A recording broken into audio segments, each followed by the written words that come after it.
नमस्कार, स्वागत है आपका इस चैनल में। आज हम बात करेंगे कि शिवलिंग पर चढ़ा बेल पत्थर क्यों किया जाता है स्पर्श और इसके पीछे क्या है वैज्ञानिक कारण।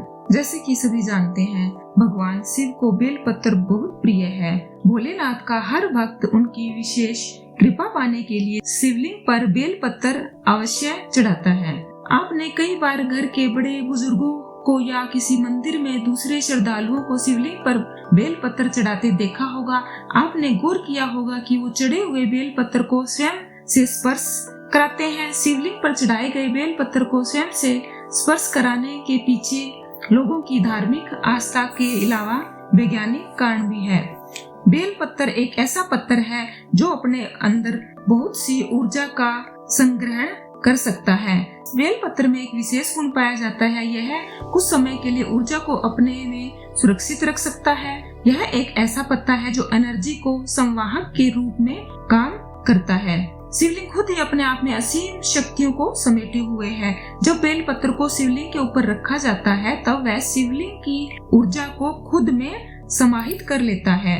इसके बाद जब भक्त अपने सिर आंखों पर इस चढ़ाए गए बेल पत्थर को लगाते हैं तब उन्हें सीधे शिवलिंग की शक्ति प्राप्त होती है। बरसों से चली आ रही मान्यता है, शिवलिंग पर अर्पित किए गए बेल पत्थर को खुद से स्पर्श कराने का सिलसिला कई सालों से चला आ रहा है।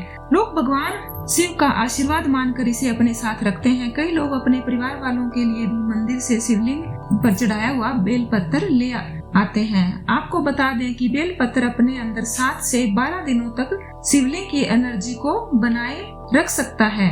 अब बात करते हैं इसके उपायों की। यदि आप अपने जीवन में सकारात्मक परिवर्तन चाहते हैं तो बेल पत्थर से जुड़ा एक उपाय करके आप स्वयं देख सकते हैं। आप शिवलिंग पर चढ़ा बेल पत्थर घर ले आए, उसे काले कपड़े में लपेटकर सिरहाने के नीचे रखें। आप चाहे तो घर के बाहर जाते समय अपनी जेब में मंदिर से लाया हुआ बेल पत्थर रख सकते हैं।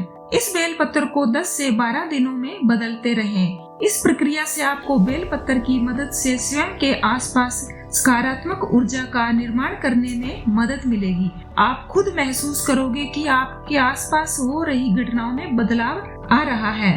बेल पत्थर में बहुत ही पॉजिटिव एनर्जी होती है और यह जब शिवलिंग पर चढ़ाया जाता है तो इसकी एनर्जी कई गुना बढ़ जाती है। बेल पत्थर तोड़ने के कुछ नियम भी होते हैं। अब बात करते हैं इनके नियमों की।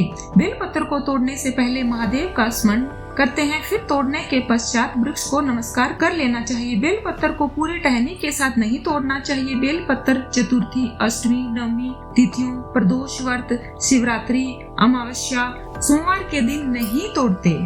जब एक तिथि समाप्त हो रही है तथा दूसरी तिथि आरंभ हो रही है तो उस वक्त भी बेल पत्थर को नहीं तोड़ना चाहिए। सबसे पहला बेल पत्थर भगवान शिव के निष्ठावान भक्त नंदी महाराज को जरूर चढ़ाना चाहिए। दूसरा बेल पत्थर शिवलिंग के ऊपर स्थित जलहरी पर सीधे हाथ की तरफ गणेश जी के पास चढ़ाना चाहिए। तीसरा बेल पत्थर शिवलिंग से जिस तरफ जल निकल रहा होता है उस स्थान पर चढ़ाना चाहिए। चौथा बेल पत्थर शिवलिंग के ऊपर स्थित कलश जिसे भगवान शिव पर गिरता है उस कलश पर रखना चाहिए।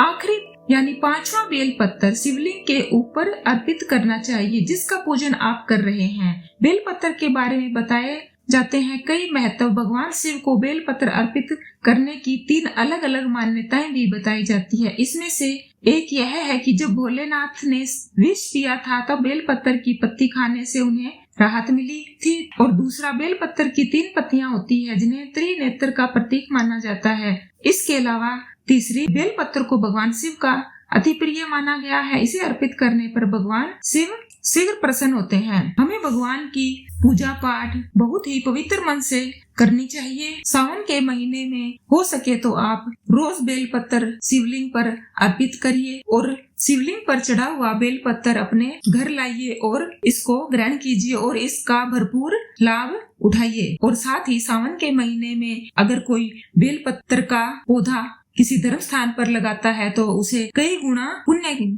फल की प्राप्ति होती है। तो ये थी कम शब्दों में बेल पत्थर के बारे में कुछ जानकारियाँ। अगर आपको यह वीडियो अच्छा लगा है तो प्लीज इसे लाइक करें, सब्सक्राइब करें और चैनल के साथ हमेशा जुड़े रहने के लिए आपका बहुत बहुत धन्यवाद। हर हर महादेव।